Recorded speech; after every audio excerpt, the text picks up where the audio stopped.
जिसे तुम सदा अपना शत्रु समझते रहे, जो जीवन भर परिवार, वंश और रक्त की ताने सुनता रहा, वो अंगराज कर्ण तुम्हारा भाई था, वो तुम्हारा बड़ा भाई था युधिष्ठिर। मैंने तो अपने ही भाई का वध कर दिया। नहीं, फिर कभी ऐसा नहीं होना चाहिए। मैं श्राप देता हूं कि आज के बाद कोई स्त्री कोई बात छिपा नहीं पाएगी।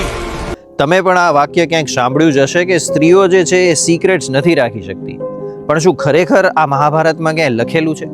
તો મહાભારતના સ્ત્રી પર્વના 29ના શ્લોકમાં આવું લખેલું તો આવે છે, પરંતુ એ ક્રોધમાં આવીને આપેલો શ્રાપ નથી, પરંતુ અત્યંત દુઃખમાં આવીને યુધિષ્ઠિરે બોલેલા વાક્યો છે.